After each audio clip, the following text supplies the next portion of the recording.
Hey everyone, it's your girl Maddie here, aka Beaver Mosh. And today I have a very special guest. I am glad to be joined with Justin Coleman of Krigsgrav. How's it going? Thanks for joining me today.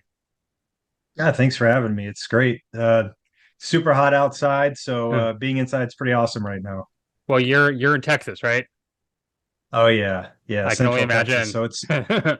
So it's been like 104 to 107 degrees for a little while the last couple weeks. So it's a little early, but it's pretty bad. it's it's 90 here in Minneapolis, and I'm dying, so I can't even comprehend it. Well, It's brutal. well, you just put out Fires in the Fall off of Wise Blood Records, and it's out. And I have to ask, I ask a lot of bands this: what is that like to have something just kind of now out of your hands and have it be responded to? Are you paying attention to how people are receiving it? Is that something you care about? It absolutely is. Honestly, the first thought is it feels freeing because it's out, so because it's no longer yours, essentially. Mm, It's kind of everyone else's. But that being said, the feedback for this record, because of that, um, almost instantly was extremely positive, and we had a yeah. lot of people responding to us that maybe never had it in the past, and just were very positive in what they were saying about it. And it's not that we hadn't had it in the past with people that have liked other records, but this one was almost overwhelming for us because we're a little self-deprecating when it comes to how we feel about what we do. And so it's honestly it's been fantastic and amazing and really, really supportive. Like it's kind of mind-blowing. Yeah, and I'm constantly kind of working all of the Reddits and the Twitters where metal music is shared, and there is quite a buzz for this record on the internet, and that must feel pretty good to see. Yeah, it's amazing. And it's completely unexpected. Again, it feels kind of, I don't know, like a fluke, but we're really appreciative of it. So, Yeah. it's awesome. Well, I hear your music, and obviously, and I think you would say, at least it's an aspect of it, black metal. But is that what you're going for? Does that classification make sense, or is there something else you would kind of tag yourself, because there are other elements coming out in your music? It's cliche, but we're trying to create our own thing just Hmm. because we're all really big fans of black metal, of death metal, of doom metal. Of course. And so, the idea was to eventually, people ask me, like, how do you incorporate new elements to each record? And by that, it's like we always just try to incorporate other elements of other like metal and stuff that we like. And I think we finally gotten to a place, especially with this record, we feel like we're pretty comfortable mixing it all together. So I think they're all equally important because, you take a track like Shadowlands and it has a little bit of everything because I love Shape of Despair as much as I love, like Dissection or Dawn or something like that. And I want to Yeah. put both elements of that musicality in one song because why not? Yeah, you mentioned Shape of Despair. I definitely sense a doomy aspect of it, which is cool. I love when black metal reaches into that kind of realm. It's not done that often, but when it is done, it can be very compelling. Yeah. Well, I think they draw from the same emotional well. Yeah. There's a lot of extreme emotions that come out of both of those, or they can evoke extreme emotions. And I Mhm. think that's kind of, I'm inherently kind of like, I like melancholy things or Yeah. darker things. And so it seems like a natural mixture to me. So this project, for people who may not know Krigsgrav, it's almost maybe a is 20 years old, and I got to ask, what is different with the band now versus then when it first started? How have you evolved? How do you operate this project differently over 2 decades? It almost feels like this is version three of the Yeah. band. And I think because David started the band himself back in 2004 with the idea of using session vocalist. And then David and I played another band starting around 2007. And he made a couple records leading up to Lux Cap to Est. And that's when I kind of joined after that record. just because he showed it to me, like, hey, what do you think of this? And I was like, I think it's fucking amazing. Let's Yeah. do this live. And just out of friendship, that's where we started making records in Krigsgrav, and that's kind of like the second iteration of the band.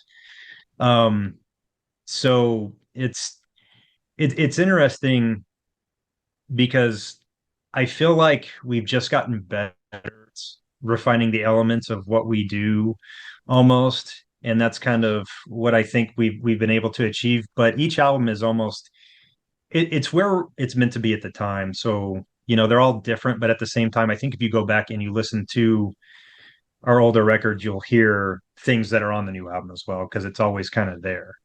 Sure. Sure. Sounds like kind of a natural progression, and it just kind of you kind of let it kind of take on its identity as it comes. Yeah, yeah, Yeah. and of course, like we're taking into consideration, like we lose some members, we gain some members, and we're wholly democratic when it comes to like member contributions. So you take Yeah. the Sundering in this record, and we acquired Cody Daniels on guitar, and he has a mastery of the guitar that I will probably never have. So Hmm. utilizing his songwriting, because I'd like to point out first and foremost, he's an amazing songwriter and like Yeah. musician all the way around.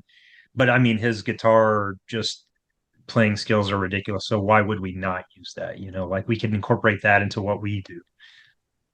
Yeah. I mean, one thing that'll stick out on the record is there are quite a few very melodic and very kind of big, triumphant sounding leads. Like the guitar lead work is very, very present on the album. Yep. Yeah, that's something that he has some other bands. He plays in like five other bands. And I mean, Yeah. he's an amazing musician again, and he just brings that element to what we're doing, but he also knows how to write for the song. And I think that's super important. So Yes. Yes. A lot of bands, they could shred, but if it doesn't communicate a mood or a tone, it doesn't really it's not actually that interesting. Uh, exactly. Yep. okay, so fires in the fall. What is that image? What does it symbolize to you? From my understanding, it's inspired from a poem. Yeah, so it was a Robert Louis Stevenson poem. Actually, I think it was meant for children. Interesting. However, I still love the way it reads because it evokes kind of, to me, it's that mysticism of what those months kind of bring. It's like that feeling in the air, the feeling of the chill, the changing of seasons. Why do we as humans inherently celebrate certain holidays during those time periods? Hmm. It's just Yeah. something that I think we're inherently kind of interested in. Sure, sure. And one thing that does draw me is there is, and you mentioned it already in this interview, but there is a real melancholic sense to the music. Some lyrics actually are very audible here. And one of my favorite moments on the record is on the track When I'm Gone, Let the Wolves Come. There's like this build up, like this crescendo towards the end of the track, and that title as a phrase is repeated over and over again with a lot of emotional emphasis. Can you decipher that for me? What are the wolves? What is being referred to, and where does it all sit in the theme of the record?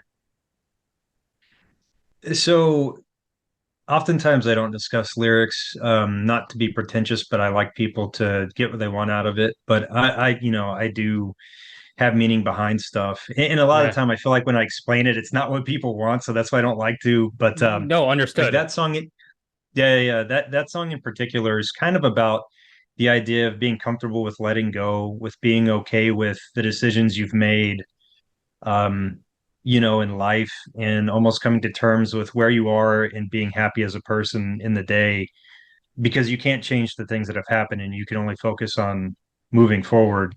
Um, but I always tend to tie stuff to death because I can't help it lyrically. I think it's relatable. So it's kind of like, I'm gone. So now I can't control what happens with this earth. So let the wolves come. Let the wolves Let come. it go to Yeah, hell. Yep. I love that. That's a beautiful way to just kind of paint an obvious fact, like this futility, like we're gonna be gone, so just kind of let it happen. I love that. Yeah. Um, so since your debut full length, which came out in 2010, the longest gap that you have had in between albums is 3 years, and this is record number seven, I believe. How do you stay so prolific? How do these albums keep coming out, and how do you stay motivated to continuously put out new metal? How does that passion keep coming out? Honestly, for me, it's not hard. I love writing. I love coming up with new ideas. I love trading ideas back and forth with the guys in the band, and they do as well. So it makes it easy. Again, I think the fact that we kind of have a unified goal and what we want to accomplish, it makes it easy to come up with ideas and then start building on that. Like normally we'll have um, and we do make it a kind of a hard and fast rule. Like we don't want to go more than 2 or 3 years without a new record. So we put a timestamp on ourselves because I think you do. Like for me, I need limitation. Otherwise, I can get let it go too long. So I need some type of structure to work in. So I set that for myself. And usually for like a record, we'll kind of have an idea in mind, whether that be a picture or a set of words or a phrase or a color or a set of colors. And it's like, well, let's work towards that theme. Yeah. And then we'll kind of just come up with riffs or drum beats and stuff like that. And we'll build upon that. And that's kind of how we create each record. And between the last record and this one, how much time did you let the last one sit before starting the writing process for this one? None. It was pretty Right. immediate. There were Okay. some ideas. Yeah, for the Sundering, we ended up writing more songs than we used, and we probably had 4 or 5 extra songs that they didn't make the record. So a lot of those ideas not necessarily made it to Fires in the Fall, but kind of inspired the continual writing and music where we recorded the Sundering and immediately we're just still writing. Yeah. Um, and we just wrote. We knew this is the Sundering, but this is what we want to do immediately for the next record, and that's what we wrote it for. So we were very purposeful. So that's why I think it went so fast because we kind of already knew what we wanted to do, and we had that in mind. Was the recording process on this one similar to that or even previous records, or did it differ in a way? It was almost identical to how we did the Sundering. We record everything ourselves. Yeah. So David will record his drums and he'll have that engineered. And then I record my guitars and vocals at my house in the little studio kind of setup that I have. And Cody will record his stuff. And then we'll bring it together and then we'll send it off to Ove at Wolf Throne until, give us the finished product. But we Yeah. have a lot of back and forth, kind of what we're going for. So it was almost the same as the Sundering. Um, in records prior, the only difference is normally David will come down and we'll track vocals together Yeah. just because it's good to have that back and forth. But I did the last couple myself, which I I think worked out well, but I prefer to have someone to bounce ideas off of, honestly. Sure, sure. Um, well, transitioning a little bit, I actually want to talk a little bit, if it's okay, about My Dying Bride, because you listed them in kind of the promotional material for this album as something you were drawing from. What about that legendary band is so compelling to you, and how are you channeling that in this record? I love My Dying Bride. I think it's because they have their own unique voice.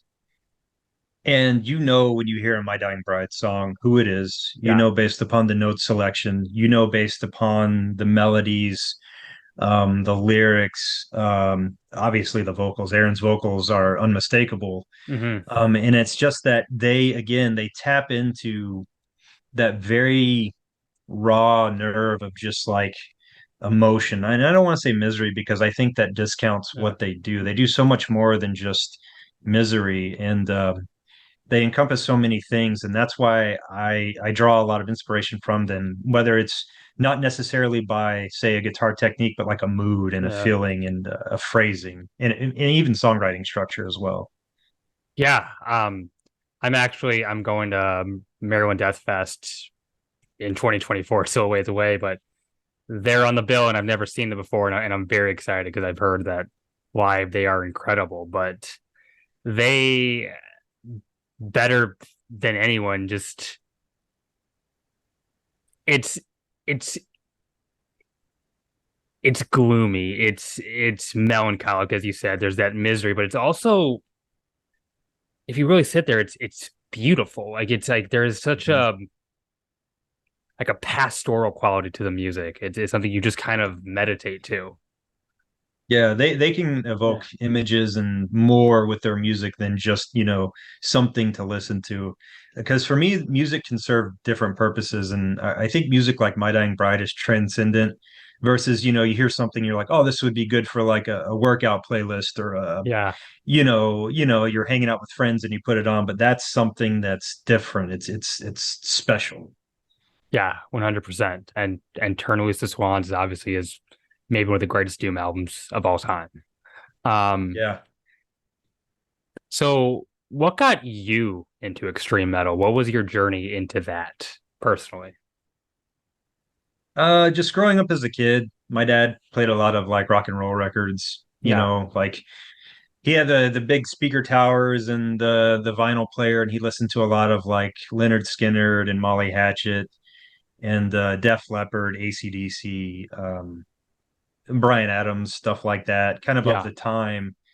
And I would be fascinated hearing the music, and I always keyed into the guitars and looking at the covers, especially again like the Frank Frazetta covers on the Molly Hatchet stuff. And I was inherently drawn to it because I just thought it was amazing and kind of yeah, scary, but it was captivating. And so from there, I always kind of had an interest in rock music, and I didn't know why. And I carried that with me through, being younger. And then I found really Metallica's Master of Puppets, which yeah. is like every other person's like that's it. But for me, that was I call it kind of like my awakening was I heard that record and I remember the time and the place because that was it. Like I knew for me this is what I wanted to be about, and it was in my DNA almost like this was what I'd been looking for, and that was really it. From there, it was kind of the usual, like I just went that path and found Mm. like Sepultura's Arise and Yeah, Pantera and that kind of thrash path, and then it led me to really black metal. I wasn't super into death metal initially. A lot of people prefer death metal, but it was from there I got Cradle of Filth's Cruelty and the Beast, Dark Throne, Holy Dark Throne, and Dimmu Borgir's For All Tid kind of around the yeah. same time frame, and that was really what put propelled that from there. I it's awesome that you mentioned Master of Puppets because I recently listened to it on the platter for the first time, probably like a year and a half, and it's my thoughts is like everybody is drawn to having a unique taste. People want that, and so like Master of Puppets or albums like that that are just like bona fide, undeniable classics. Sometimes get like looked over nowadays, but like you hear that record, and some of the worst riffs on it would be like another band highlight. Like it's just a perfect record, and there's nothing It, really lot to it say about it. no, there's not. So like I tend to sometimes watch Lost in Vegas. I don't Yeah, like a lot of reaction stuff, but I watch their stuff sometimes. And whether or not it's real, I don't know. yeah, But when you see like they did Disposable Heroes recently, and I remember how that song made me felt, like feel. And I was like, they were doing the same things at the same time. So I'm like, oh, here comes that part. And they were like, oh, that's a transition. I was like, yes, that's exactly how it was for me. When I heard it, I was like, I've never heard anything like this ever. even some people don't like the track Sanitarium, but even that, like, for a thrash metal album, I think that was so influential in just how to like interject like mood and atmosphere into metal, definitely for the Mhm. time. Like it's a great tune.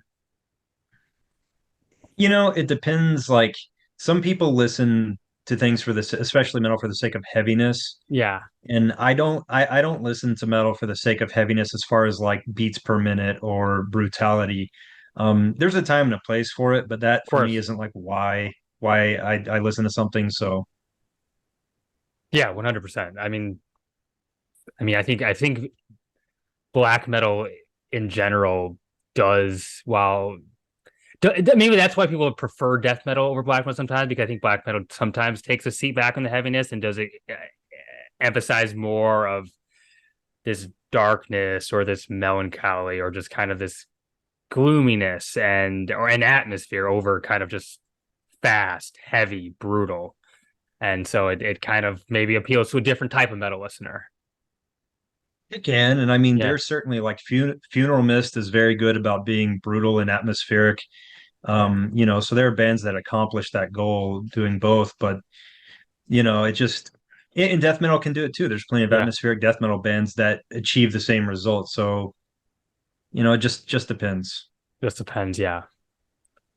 So I would say that Krigsgrav is a band that, at least on this record, incorporates a lot of theatrical moments and also a lot of melody, but you're also really keen on, as we've talked before, creating kind of an atmosphere, kind of this melancholic sort of this mood. And how do you go about producing that, creating that feeling? How is atmosphere done in metal music? Well, I think you have to be honest with yourself first and boil it down to the fundamentals, at least for me. So I can just speak from that perspective. I, you know, Years ago, I used to write songs to hear myself play, I think. And now I try to write songs for replay value and also for depth of the song. And I try to be a better songwriter Mm-hmm. and be conscious of that when I write music. Because for me, that's like we were talking about Master of Puppets. What makes it timeless is the fact that the songs are well written. The songs are well constructed. They're really good. They're memorable. They have things that hook you in. And I think that's kind of the foundation for a great atmosphere and a great song. And that's what, especially with Fires in the Fall, um, that's the one thing I can 100% say, like, we really tried to hammer down and focus on was that aspect of the songwriting process was making conscious decisions with like, this melody should go here, this melody should go underneath because it elevates the feeling of the chorus or it brings the heaviness of this riff and just relying on trusting each other and making that happen. And I think again just really putting the time and dedication into the details, and that's really where the atmosphere comes from. But you have to be, I think, conscious of where you're going. You can't just do it accidentally. Mm-hmm. And and the writing you mentioned, because there are moments on this record, and if you haven't heard the record for viewers at home, I highly suggest you go get it. But yeah, especially for a black metal record, there are moments that make me want to just listen to it again. There's hooks, there's melodies that really stick out. There are leads that are like, oh, I hear it, and I'm like, okay, I can kind of already hum it along. Let's I want to kind of let that sink in some more. And that's not always easy, and props to you for accomplishing that. Thank you. I Yeah. appreciate that, and I appreciate you pointing that out because that is again that was something that like we were making notes. Again, as I track, I write a lot of notes. I write a lot of little things that are stream of conscious that I won't show to people that listen to the record because they'll think it's stupid or but these are things that I think of and I'm like, this sounds like this. This is inspired by this. We need to do this, and almost make a map when I'm writing out certain songs. And the amount of revision that goes into each track, especially with this record, I mean, it was a lot. There was a lot of hours spent that it was like, hey, we need to cut this section twice. We need to add a Mm, a melody line on top of this just to make it as good as we could, the best that it could be. sure, sure. And being in Texas, what's your scene like there? Is it thriving? I mean, obviously, when I think Texas, I think like Power Trip, but I'm sure there's plenty of metal bands out there where you're from. I think a lot of Texas bands are really pinging this year. You got Frozen Soul, Yeah. Necrofire. They put out a fucking fantastic record. Um, obviously Power Trip. Um, there's Absu. So, there's Hmm. tons of big bands that are doing pretty well. But as far as the actual local scene, I'll be honest, I don't know. It seems like it's going pretty well. We don't play live a lot. And that just comes from the availability, unfortunately, because of our personal lives. Um, but it seems like it's going really well. There's a lot of shows that go on. I don't know how cohesive it is. Yeah. Um, because the state's so big too. So you have Houston, you have Dallas. There's 5 hour, 6 hour separation. You have San Antonio, you have El Paso. Um, so I think there's a ton of bands doing a lot of really good stuff. It's just how cohesive is the scene? I really don't know. Unfortunately, I can't answer that too well. Hmm. Sorry. No, it's all good. It's always just a kind of a fun question like to throw out there.